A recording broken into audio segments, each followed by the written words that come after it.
Ramatiz. A missão do Umbanda. Obra mediúnica inspirada pelo espírito Ramatiz ao médium Norberto Peixoto. Norberto Peixoto nasceu em Porto Lucena, estado do Rio Grande do Sul, no ano de 1963. Ainda criança, viu-se diante do mediunismo por intermédio de seus pais, ativos trabalhadores umbandistas. Sendo filho de militar, residiu no Rio de Janeiro até o final de sua adolescência, onde teve a oportunidade de ser iniciado na Umbanda aos 7 anos de idade. Aos 11 anos deparou-se com a mediunidade aflorada, presenciando desdobramentos astrais noturnos com clarividência. Aos 28 anos foi iniciado na maçonaria, oportunidade em que teve acesso aos conhecimentos espiritualistas, ocultos e esotéricos desta rica filosofia multimilenar e universalista, que somente são propiciados pela frequência regular em loja maçônica estabelecida. Em 2000 concluiu sua educação mediúnica sob a égide kardeciana, e atualmente desempenha tarefas como médium trabalhador em Porto Alegre. Este 6º livro, sob a orientação de Ramatiz, intitulado A Missão da Umbanda, foi escrito por meio da psicografia inspirada e das experiências e instruções recebidas diretamente do plano astral em desdobramento clarividente. A missão do Umbanda. Embora surgida no Brasil em 1908, com a manifestação do Caboclo das 7 Encruzilhadas pelo médium Zélio de Moraes, a Umbanda é mais antiga nos planos rarefeitos que o próprio planeta Terra. Para desvelar sua essência e seus verdadeiros fundamentos, Ramatiz retorna à literatura espiritualista e delimita o perfil doutrinário e ritualista desta religião eminentemente brasileira fundamentada no Evangelho do Cristo, que em nada se parece com as práticas mágicas populares e os cultos de origem africana. O que são verdadeiramente os orixás Jesus? O que representam os assentamentos vibratórios? O surgimento da tela etérica e sua relação com o mediunismo, as correspondências vibratórias entre os planos do universo, os corpos sutis, os chakras e os orixás, as escolas orientais e a gênese desta religião de raízes cósmicas, os sincretismos e as influências indígena, negra e branca, são elucidados com a objetividade que lhe é peculiar. E mais, a realidade oculta atrás dos sacrifícios de animais, prática que nada tem a ver com a ritualística da verdadeira Umbanda, assim como os populares despachos nas esquinas urbanas, são definitivamente esclarecidos. Esta obra é, portanto, um relevante marco na trajetória do movimento umbandista, e sem dúvida uma importante referência para todos os umbandistas sérios espiritualistas estudiosos. Agradecimento à origem africana do Umbanda.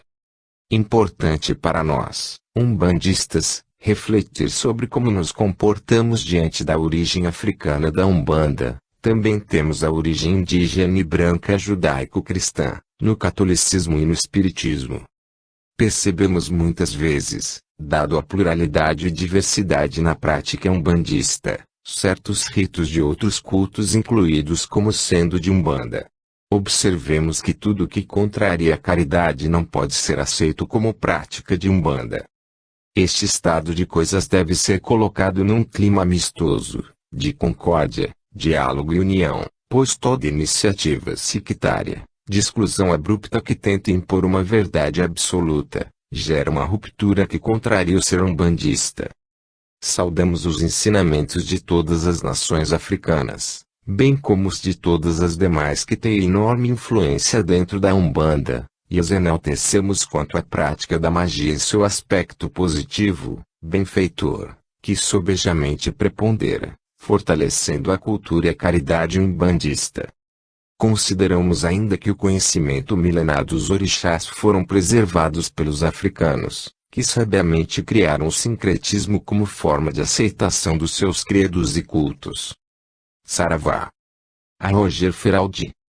Existem instrutores espirituais que encarnam para trabalhar na Umbanda. Genuinamente, Roger Feraldi foi um deles, pois transmitia conhecimentos profundos com simplicidade e escolhia palavras afetuosas, moldando-a sabiamente a cada consciência que o escutava, conforme sua capacidade de entendimento, nem mais nem menos que o necessário. Ele e seus guias me orientaram muitíssimo. No início desta obra, rogo às muitas mentes que a lerem e aquelas que conheceram o Pai Roger que elevem o pensamento em um preito fraterno de gratidão até onde ele se encontra, pois para o amor não há limites. A Pai Roger, as 7 encruzilhadas estarão eternamente abertas. Que Oxalá e todos os orixás vibrem para sempre em sua coroa. Todas as entidades serão ouvidas, e nós aprenderemos com os espíritos que souberem mais, além de podermos ensinar aos que souberem menos. Não viraremos as costas a nenhum nem diremos não, pois esta é a vontade do Pai. O verdadeiro umbandista vive para a Umbanda, e não de Umbanda. Vim para criar uma nova religião, fundamentada no Evangelho de Jesus, e que terá Cristo como seu maior mentor. Caboclo das 7 Encruzilhadas, 16 de 11 de 1908.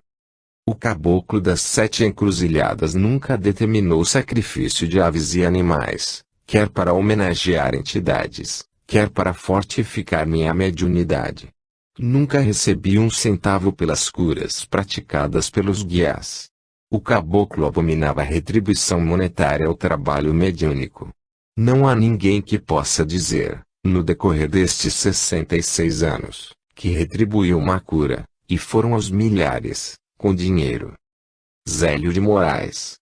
Da atitude de Zélio de Moraes, em 15 de novembro de 1908, que, incorporado, declarou estar faltando uma flor na mesa da Federação Espírita de Niterói, surgiu um dos pontos cantados mais belos do Umbanda.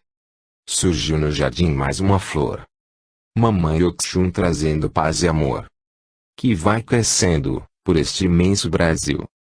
Bandeira branca de Oxalá, força do além. Mãe caridosa que ao mundo deseja bem. Vai sempre em frente, ó minha Umbanda querida. Leva a doçura da vida para aqueles que não têm. Assim foi delineada a doutrina que se conhece por Umbanda, despida de preconceitos racistas, pela sua origem africana, no sentido de agrupar em suas atividades escravos, senhores, pretos, brancos, nativos, exilados, imigrantes, descendentes, e todos os povos do mundo, sediados em solo brasileiro. Ramatiz, A Missão do Espiritismo, 1967. Invocação às falanges do bem. Doce nome de Jesus. Doce nome de Maria. Enviai-nos vossa luz. Vossa paz e harmonia. Estrela azul de Dharma. Farol de nosso dever. Libertai-nos do mau karma. Ensinai-nos a viver. Ante o símbolo amado do triângulo e da cruz. Vê-se o servo renovado. Por ti, ó Mestre Jesus. Com os nossos irmãos de Marte. Façamos uma oração. Que nos ensinem a arte da grande harmonização. Invocação às falanges do bem. Do ponto de luz na mente de Deus. Flua luz às mentes dos homens. Dessa luz à terra. Do ponto de amor no coração de Deus.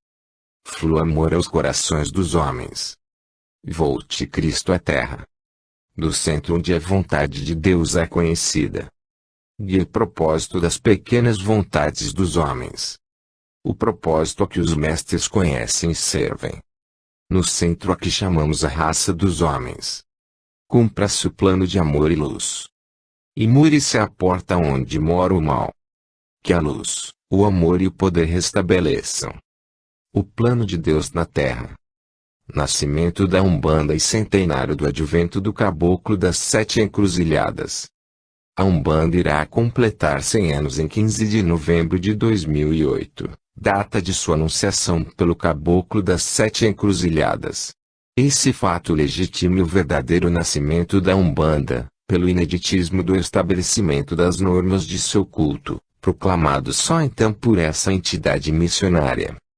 Tal data marca o surgimento estruturado da Umbanda para os homens, já que a Senhora da Luz Velada é muito mais antiga nos planos rarefeitos que o próprio planeta Terra.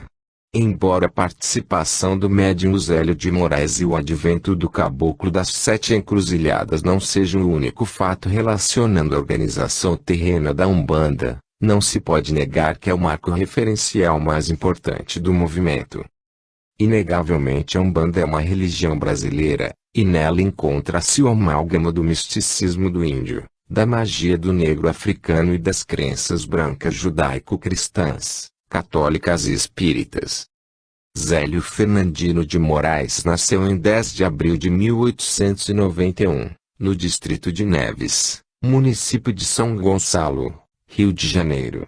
Aos 17 anos, quando se preparava para servir as Forças Armadas, ocorreu um fato curioso. Ele começou a falar com um sotaque diferente, em tom manso, parecendo um senhor de idade avançada. A princípio, a família achou que estivesse apresentando algum distúrbio mental, e então encaminhou aos cuidados do tio, Epaminondas de Moraes, psiquiatra e diretor do Hospício de Vargem Grande. Mas, não tendo sido encontrado em nenhuma literatura médica os sintomas apresentados pelo rapaz, o médico sugeriu que o encaminhassem a um padre para que fosse realizado um ritual de exorcismo, pois desconfiava que o sobrinho estivesse possuído pelo demônio. A família procurou então um padre, que, mesmo tendo realizado o ritual de exorcismo, não conseguiu nenhum resultado. Novamente, em fins de 1908, os familiares foram surpreendidos por uma ocorrência que tomou aspectos sobrenaturais. O jovem Zélio, agora cometido por estranha paralisia, a qual os médicos não conseguiam debelar, ergueu-se certo dia do leito e declarou: "Amanhã estarei curado." No dia seguinte, começou a andar como se nada tivesse acontecido. Nenhum médico soube explicar como ocorrera a recuperação. Dona Leonor de Moraes resolveu levar o filho a uma curandeira chamada Cândida, figura conhecida em Niterói, e que incorporava o espírito de um preto velho chamado tio Antônio. A entidade atendeu o rapaz e disse que ele já tinha desenvolvido o fenômeno da mediunidade, e que, portanto, deveria trabalhar na caridade.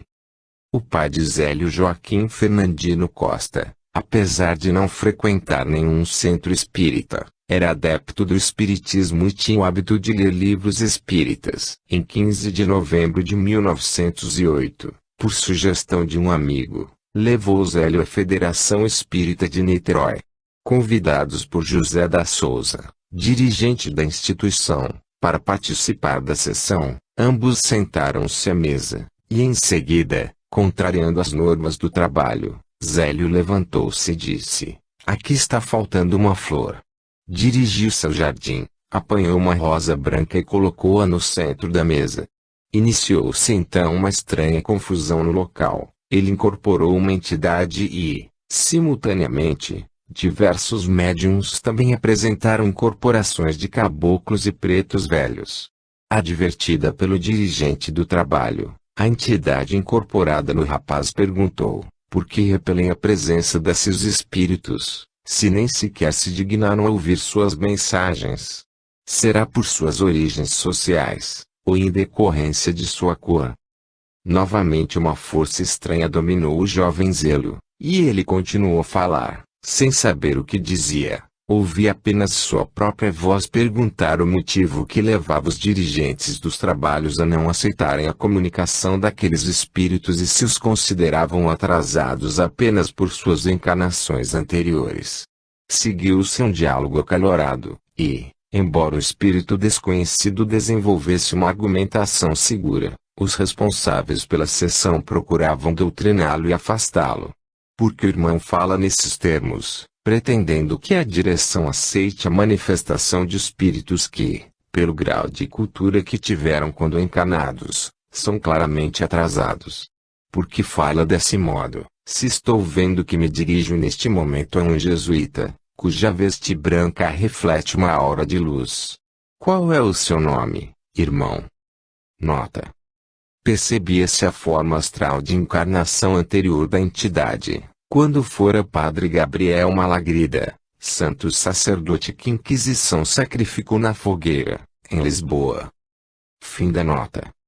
O espírito desconhecido respondeu então: se julgam atrasados os espíritos de pretos e índios, devo dizer que amanhã, 16 de novembro, estarei na casa de meu aparelho para dar início a um culto em que esses irmãos poderão transmitir suas mensagens, e, desse modo, cumprir a missão que o plano espiritual lhes confiou.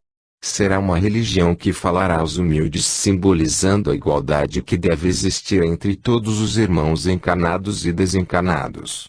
E se querem saber meu nome, que seja este, Caboclo das Sete Encruzilhadas, porque para mim não haverá caminhos fechados. O vidente retrucou com ironia: julgue o irmão que alguém irá assistir ao seu culto. Ao que o espírito respondeu: cada colina de Niterói atuará como porta-voz, anunciando o culto que amanhã dará início. No dia seguinte, na casa da família Moraes, a rua Floriano Peixoto, número 30, às 20 horas, estavam reunidos os membros da Federação Espírita para comprovar a veracidade do que fora declarado na véspera. Parentes próximos, amigos e vizinhos também se fizeram presentes, e, do lado de fora, uma multidão de desconhecidos.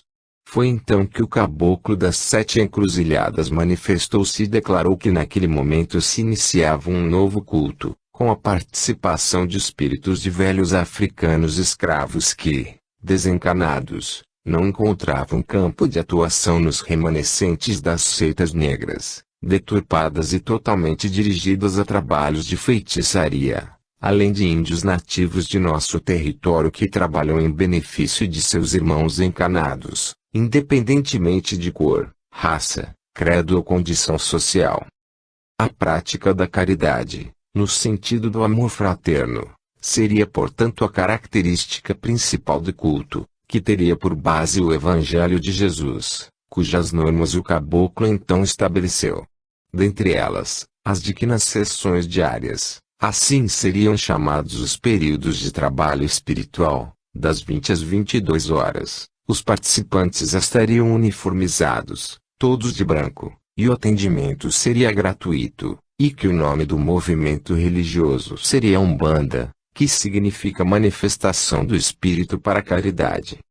A Casa de Trabalhos Espirituais então fundada receberá o nome de Nossa Senhora da Piedade, porque, assim como Maria de Nazaré acolhera o filho nos braços, também seriam acolhidos ali todos os que necessitassem de ajuda ou conforto. Ditadas as bases do culto, após responder em latim e alemão as perguntas dos sacerdotes presentes, o Caboclo das Sete Encruzilhadas passou à prática dos trabalhos, curando enfermos e fazendo andar paralíticos. Naquele mesmo dia, o médium incorporou um preto velho chamado Pai Antônio, que, em decorrência de sua fala mansa, foi tratado por alguns como uma manifestação de loucura.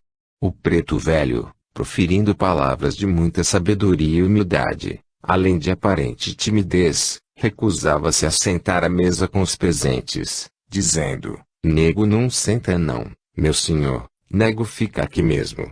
Isso é coisa de senhor branco, e nego deve a respeitar. Após a insistência dos presentes, ele pronunciou: não querer se preocupar não. Nego ficar no toco, que é lugar de nego.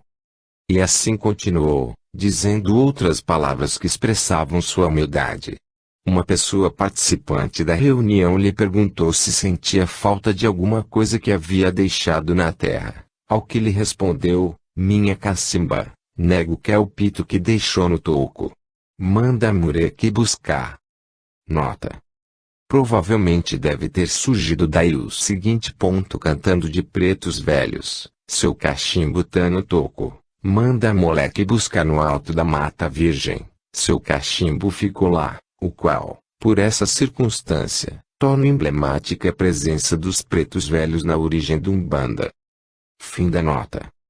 A solicitação desse primeiro elemento de trabalho para a nova religião deixou perplexos os presentes. Foi Pai Antônio também a primeira entidade a solicitar uma guia. As mesmas guias são usadas até hoje pelos membros da tenda, carinhosamente denominadas de Guia de Pai Antônio. No dia seguinte, formou-se verdadeira romaria em frente à casa da família Moraes. Cegos e paralíticos foram curados. Todos iam em busca de cura, e ali a encontravam, em nome de Jesus. Médiuns cuja manifestação mediúnica fora considerada loucura deixaram os sanatórios e deram provas de suas qualidades excepcionais. A partir de então, o caboclo das 7 encruzilhadas começou a trabalhar incessantemente para esclarecer, difundir e sedimentar a Umbanda. Foi assim que fundou a corrente astral do Umbanda. Após algum tempo, um espírito se manifestou com o nome de Orixá Malé, responsável por desmanchar trabalhos de baixa magia. Essa entidade, quando em demanda, mostrava-se sábia, capaz de destruir as energias maléficas dos que a procuravam. 10 anos depois, em 1918, o caboclo das 7 encruzilhadas, recebendo ordens do astral, fundou 7 tendas para a propagação da Umbanda, sendo elas, Tenda Espírita Nossa Senhora da Guia, Tenda Espírita Nossa Senhora da Conceição, Tenda Espírita Santa Bárbara, Tenda Espírita São Pedro, Tenda Espírita Oxalá, Tenda Espírita São Jorge, Tenda Espírita São Jerônimo. O termo espírita, bem como os nomes de santos católicos nas instituições recém-fundadas, foram usados porque naquela época não se podia registrar o nome Umbanda, uma vez que esta era proibida, e seus membros perseguidos pela polícia, que a confundia com macumba. Quanto aos nomes de santos, era uma maneira de estabelecer um ponto de referência para os fiéis da religião católica que procuravam os préstimos do Umbanda. Enquanto Zélio estava encarnado, foram fundadas mais de 10.000 tendas, a partir das mencionadas. Ministros, industriais e militares que recorriam ao poder mediúnico de Zélio para a cura de parentes enfermos, vendo-os recuperados, procuravam retribuir o benefício com presentes ou preenchendo cheques vultosos. Não os aceite, devolva-os, ordenava sempre o caboclo. Mesmo não tendo seguido a carreira militar, para a qual se preparava, pois sua missão mediúnica não permitira, Zélio nunca fez da religião sua profissão. Trabalhava para o sustento da família, tendo contribuído financeiramente diversas vezes para manter abertos os templos que o caboclo das 7 encruzilhadas fundou. Isso sem contar as pessoas que se hospedavam em sua casa, que, segundo dizem, parecia um albergue para os tratamentos espirituais. Zélio nunca aceitava ajuda de ninguém, era a ordem de seu guia-chefe, apesar de que inúmeras vezes isso lhe fora oferecido. O ritual era simples, nunca tendo sido permitido o sacrifício de animais. Não utilizavam atabaques ou quaisquer outros objetos e adereços. Esses instrumentos começaram a ser usados com o passar do tempo por algumas das tendas fundadas pelo caboclo das 7 encruzilhadas. A tenda Nossa Senhora da Piedade não os utiliza em seu ritual até hoje. As guias usadas eram apenas as determinadas pelas entidades que se manifestavam. A preparação dos médiuns era feita com banhos de ervas, além do ritual do amaci, isto é, a lavagem da cabeça com ervas, em que os filhos de Umbanda se afinam com a vibração de seus guias. Após 55 anos de atividade, o médium entregou a direção dos trabalhos às suas filhas Zélia e Zilmeia. Mais tarde, junto com sua esposa Maria Isabel de Moraes, médium ativa da tenda e aparelho do Caboclo Roxo, Zélio fundou a Cabana de Pai Antônio, no distrito de Boca do Mato, município de Cachoeira do Macacu, no Rio de Janeiro. Eles dirigiram os trabalhos enquanto a saúde de Zélio permitiu, tendo-lhe falecido aos 84 anos, em 3 de outubro de 1975. Em 1971, a senhora Lilian Ribeiro, diretora da tenda de Umbanda Luz, Esperança, Fraternidade, Tuleve, no Rio de Janeiro, gravou uma mensagem do Caboclo das 7 Encruzilhadas, que espelha a humildade e o alto grau de evolução dessa entidade de luz. A Umbanda tem progredido e vai progredir. É preciso haver sinceridade, honestidade, E eu previno sempre aos companheiros de muitos anos, a vil moeda vai prejudicar a Umbanda, médiuns irão se vender e serão, mais tarde, expulsos, como Jesus expulsou os vendilhões do templo. O perigo do médium homem é a consulente mulher, do médium mulher é o consulente homem. É preciso estar sempre de prevenção, porque os próprios obsessores que procuram atacar as nossas casas fazem com que toque alguma coisa no coração da mulher que fala pai de terreiro, como no coração do homem que fala mãe de terreiro. É preciso haver muita moral para que a Umbanda progrida, seja forte e coesa.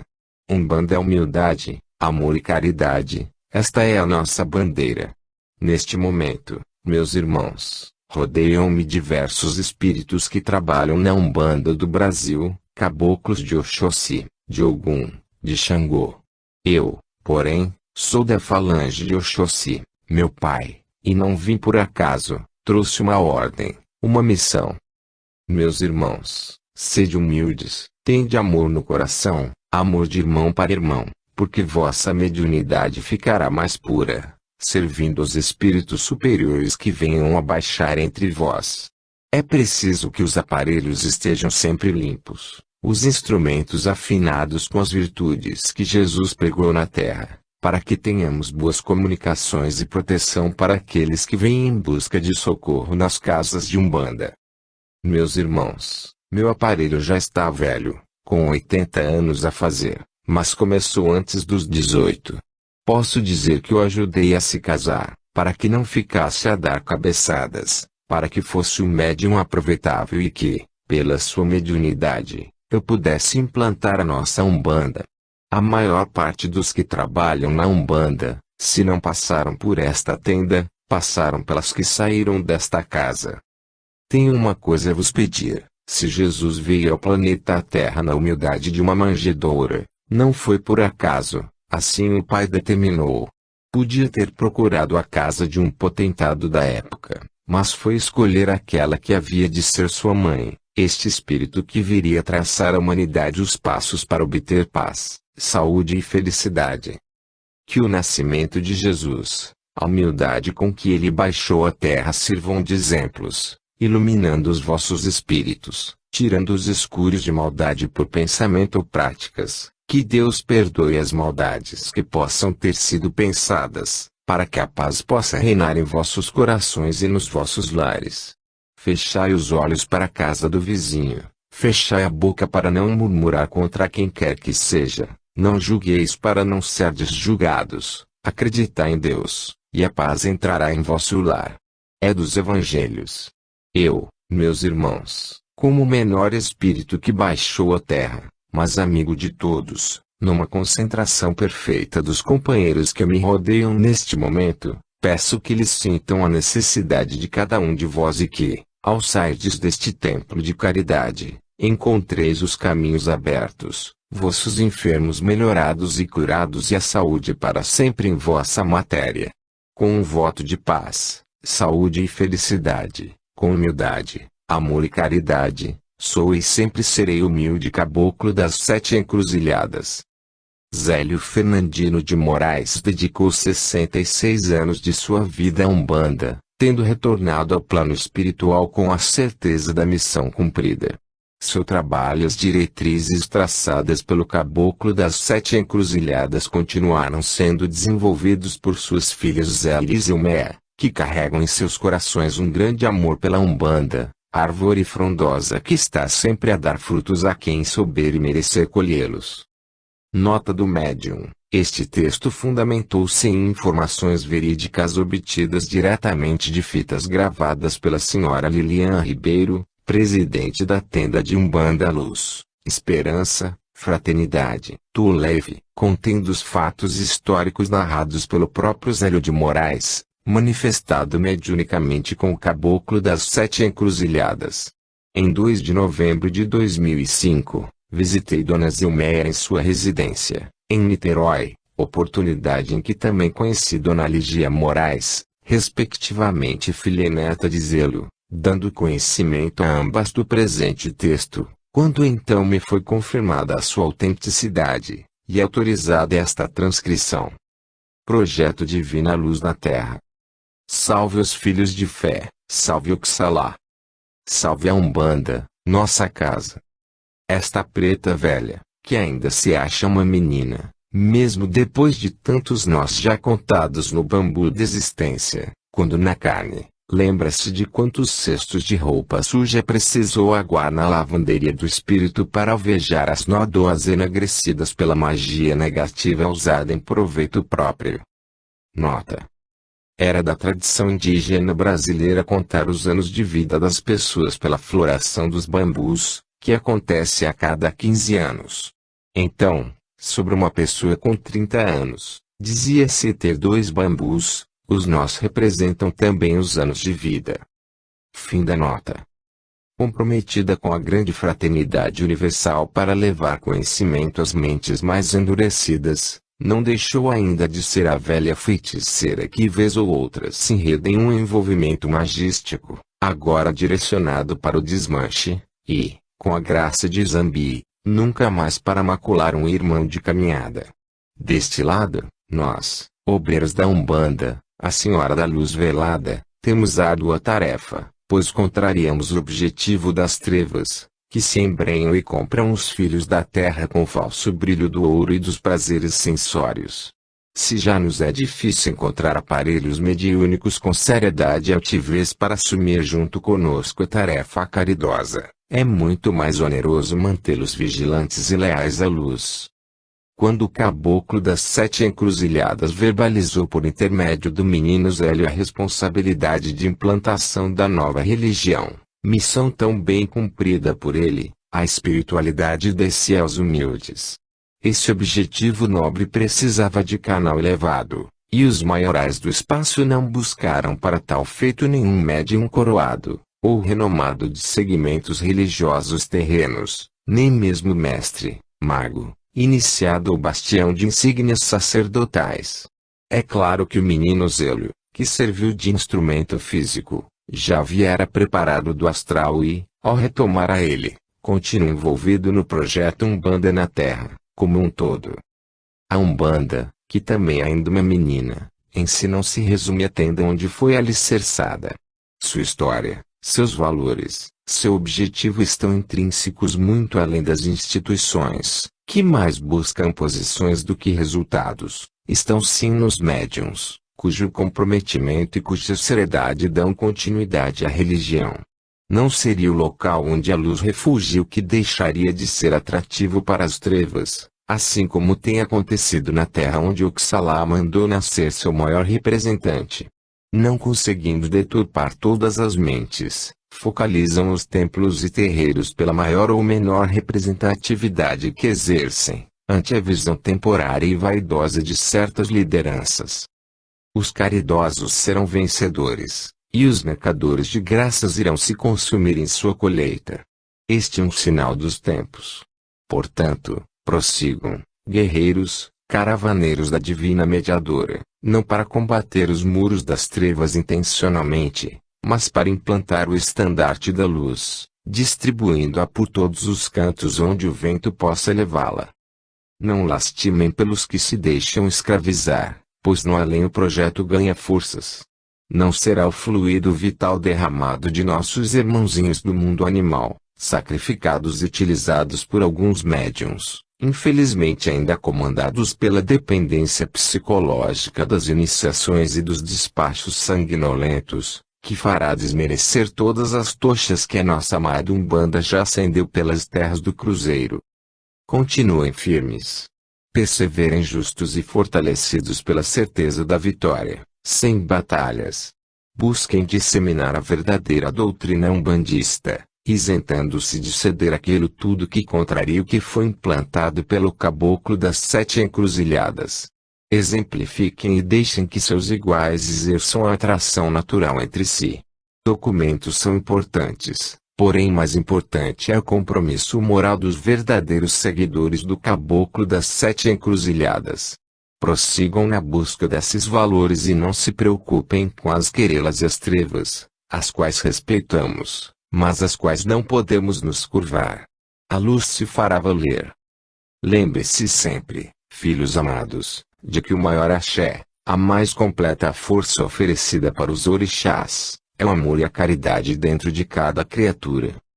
Saravá aos irmãos da terra. As bênçãos das falanges de Aruanda, do caboclo das 7 encruzilhadas, de toda a confraria da Umbanda e da Fraternidade Universal. Paz. Vovó Benta. A luz da verdadeira religiosidade está provisoriamente compartimentada na terra. Iludem-se os filhos pelo falso brilho e, aprisionados nas religiões que praticam, consideram-se salvos.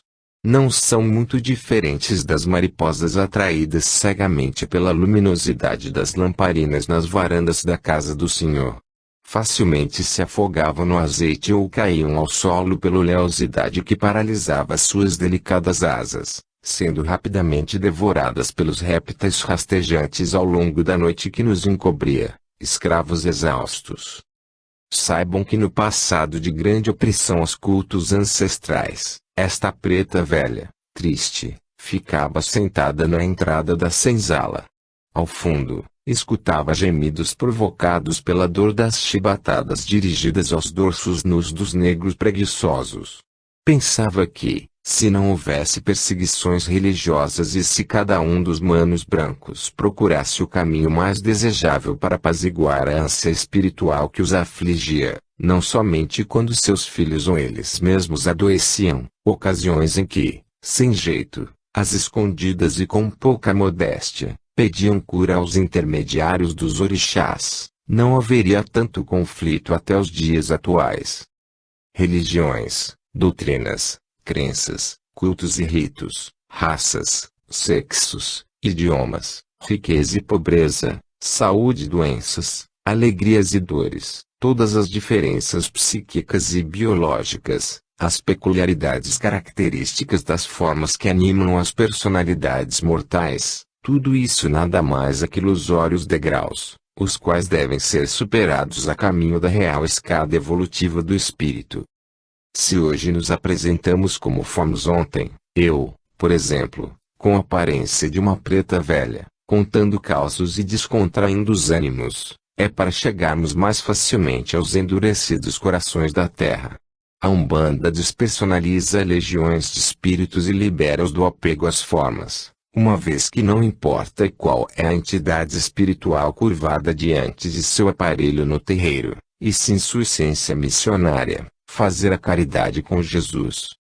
A Umbanda molda-se à diversidade das consciências e ativa, dinâmica, universalista e convergente em sua parte visível terrena, estável e firme no espaço oculto. Nessa abençoada mistura, todos estão evoluindo. Graças ao Oxalá, a Umbanda não é mais uma lamparina que afoga e imobiliza os que buscam a luz espiritual. Vovó Maria Conga. Preâmbulo. Observamos na Umbanda praticada nesse Brasil continente grandes magos, supremos sacerdotes dos mistérios, regentes dos tronos, pai-mandonos dos orixás. E assim, este caboclo atlante enfeixado na vibratória de algum olha para o fundo do terreiro e enxerga lá, sentadinho e agachado num cantinho discreto, um preto velho iluminado que nunca encarnou na terra dos homens. Espírito transmigrado de Sirius, como tantos outros humildemente escondidos atrás de uma aparência frágil de negro curvado, adotando mais um nome simbólico de João, Benedito, Tomé, Guiné, Maria Conga, Catarina, Benta, que os colocam como mais um tio, vovô, tio-vovó, despersonalizando-os e liberando-os da escravidão do ego inferior. Esse discreto espírito que se molda na forma de um pai velho derrama lágrimas geradas do amor que sente pela divina luz e pelos descaminhos atávicos dos homens que se envaidecem no pequeno planeta azul. Nesse momento pensamentos comuns se fixam fazendo-nos refletir em uníssono. Umbanda não é grandiosidade de magos, é diminuição de vaidades frente às equânimes leis evolutivas. Umbanda não é mistério, é simplicidade. Umbanda não tem magno trono, tem toco de preto velho. Umbanda não tem cetro de poder, tem o balanço do caboclo. Umbanda não dá curso pago, ensina gratuitamente os segredos. Umbanda não tem pastor de rebanhos, conduz à auto-iniciação resgatando a criança divina interna de cada um. Umbanda não tem insígnia sacerdotal que exalta, sim vontade de servir o próximo que iguala.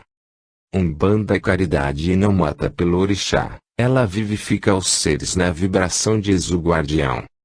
Umbanda só tem um maioral, Jesus, o mestre dos mestres, que se igualou aos excluídos dos templos e religiões de outrora. As lideranças da Umbanda devem aprender a ouvir as muitas vozes de Aruanda que expressam sua diversidade, sabendo interpretar a dinâmica de seu movimento, canalizando para a convergência que unifica. As diferenças de ritos e formas não devem separar e excluir, e sim aglutinar e incluir. Sua força sonora, unificadora, vem de baixo para cima, de todos os aparelhos e terreiros para os líderes, por meio de centenas de milhares de espíritos que se comunicam pela voz do canal da mediunidade, e que labutam pela caridade. Ao contrário, serão poucas vozes para muitos ouvidos, do cume para o sopé da montanha, tentando dominar, impor rituais, liturgias ou doutrinas, gerando a divisão separatista em vez do respeito às diferenças, que os unem. A Umbanda dá oportunidade a todos para auxiliarem na caridade e também para evoluírem, assim como permite que todas as raças, indistintamente, labutem em seus templos, seguindo um compromisso recíproco que refugie sobre as frontes movidas pelo sentimento amoroso de amparo ao próximo.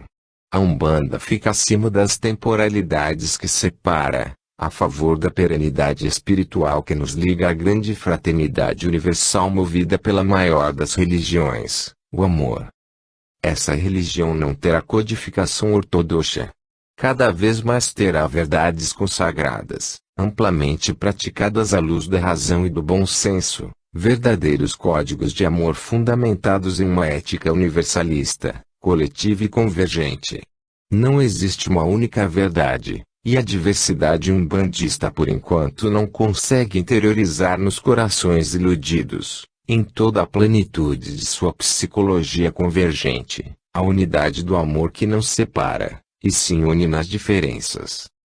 Faz sumamente importante o movimento de convergência, amainando as personalidades e suas ilusões transitórias, mesmo que muitas consciências não sintam a inexorabilidade dessa vibração cósmica, em uma repetição atávica de comportamentos do espírito, como condenaram os que defendiam a translação da Terra no passado. As verdades universais não se apressam, requerem o tempo necessário no plano da matéria para ser percebidas plenamente, e a quantidade de encarnações do espírito será proporcional a essa compreensão. A influência das práticas mágicas populares, tão arraigadas na relação com o divino, e atrito que manta espíritos encarnados com o astral, enredando-os em novelas de difícil solução, diante do total descaso com as leis universais de causa e efeito. Trata-se do magismo potencializado no aspecto negativo, em proveito próprio, contra o merecimento do próximo.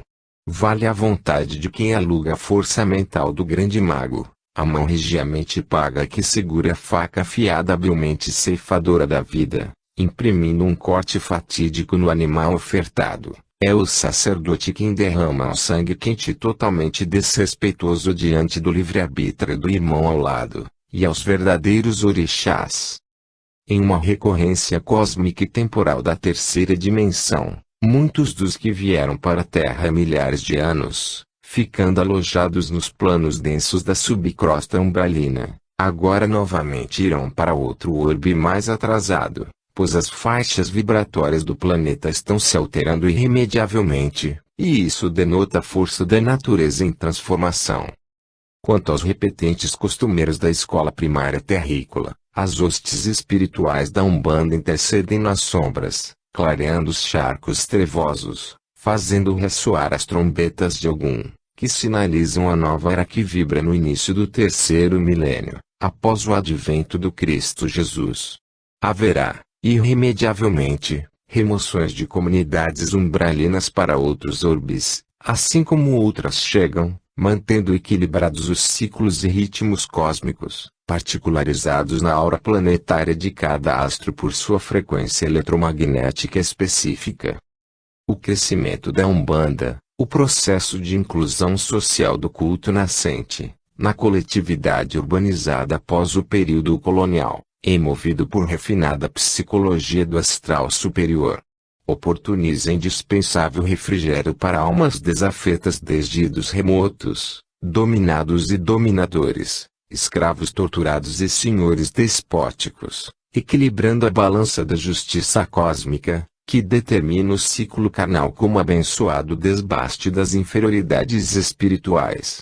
O que aos vossos olhos parece desventura, é justa experiência retificadora para espíritos rebeldes que extrapolam as estreitas portas das religiões terrenas. São retalhos que estão vagarosamente sendo costurados na colcha que religará os espíritos com o eterno.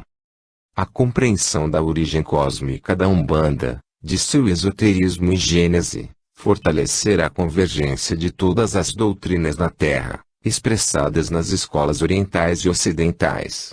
Mudam os nomes, permanecem por ora os preconceitos, mas a essência divina é uma só, independentemente de como os homens a denominam em sua estreita religiosidade.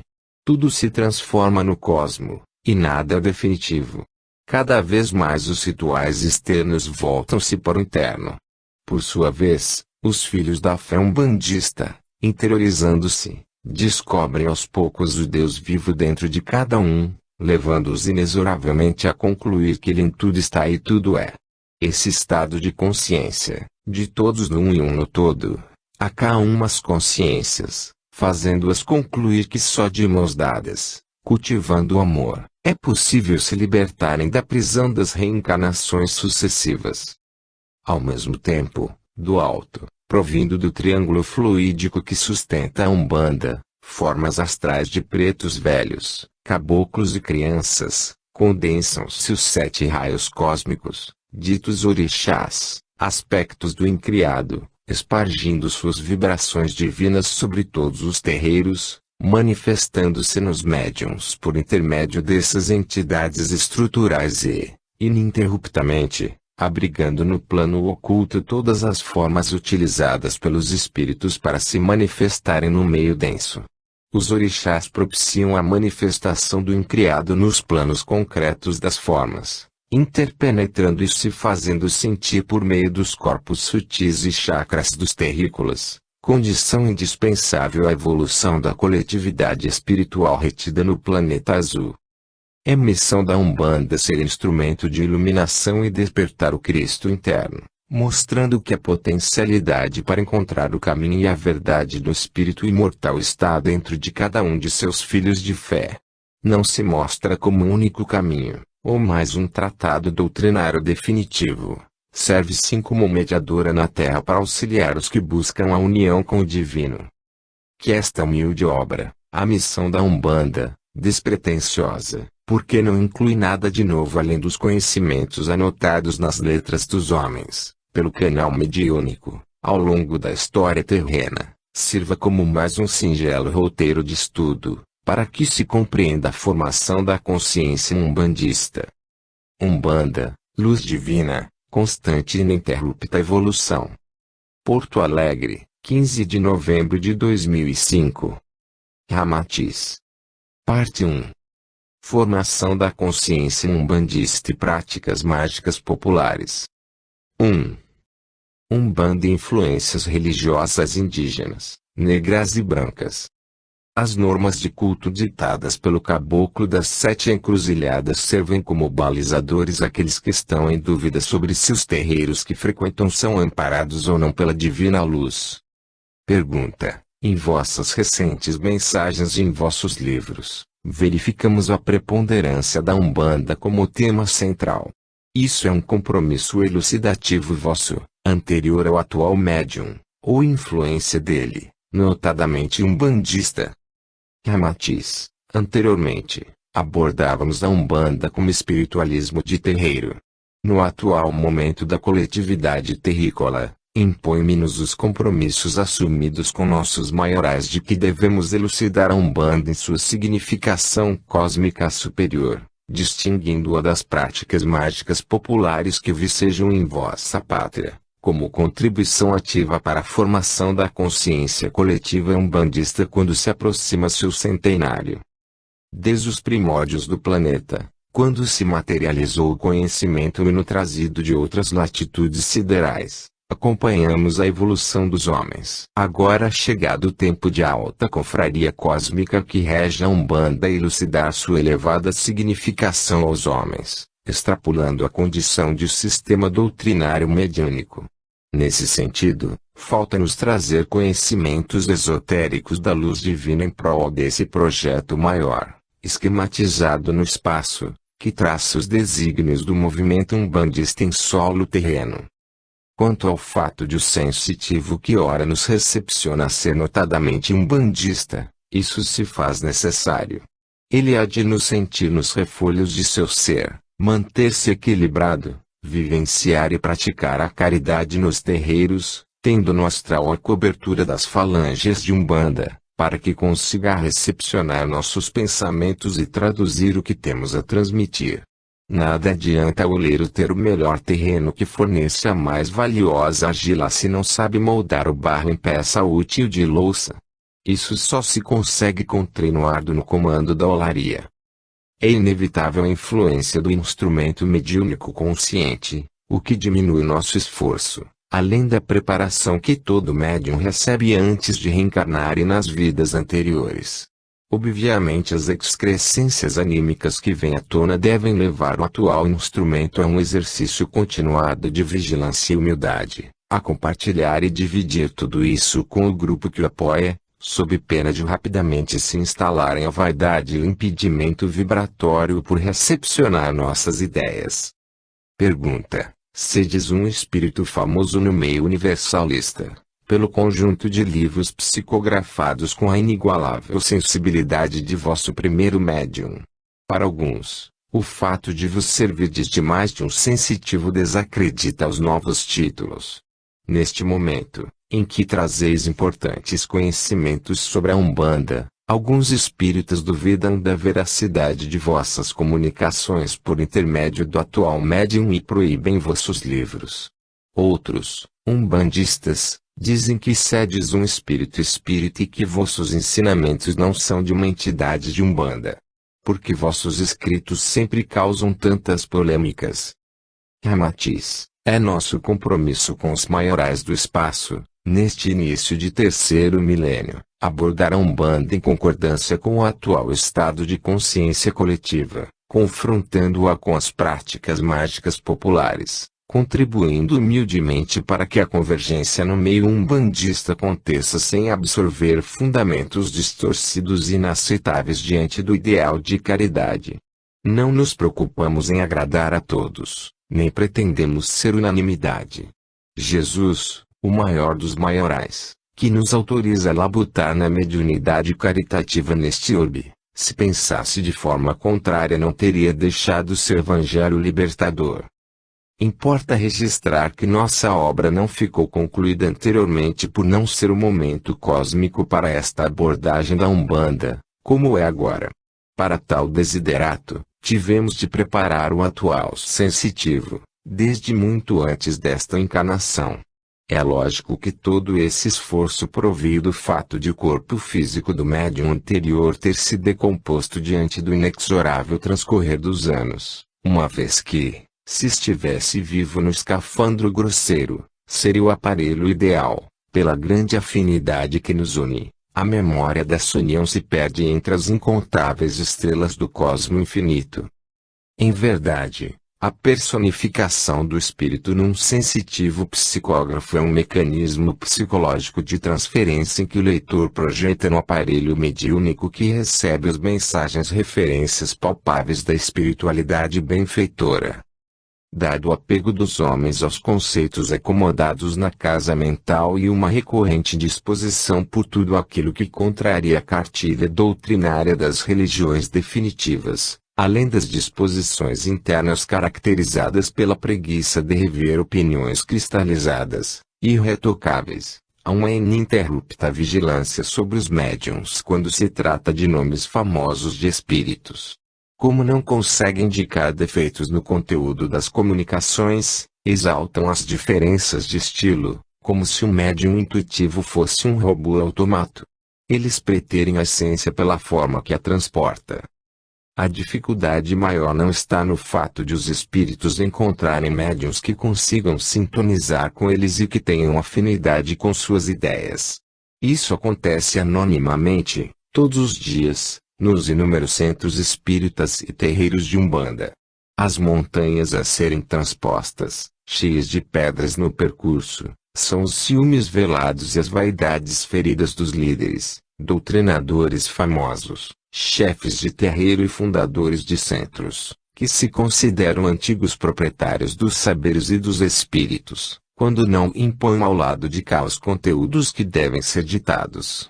Esses irmãos se esquecem de que na mediunidade o telefone toca de cima para baixo. Nenhum médium é dono de espírito, nem os espíritos devem ser proprietários dos médiuns. Todos são livres, e cada orientador espiritual utiliza um, dois ou centenas de sensitivos diferentes. Quanto maior sua influência, tanto mais dilatada é a sua capacidade mental.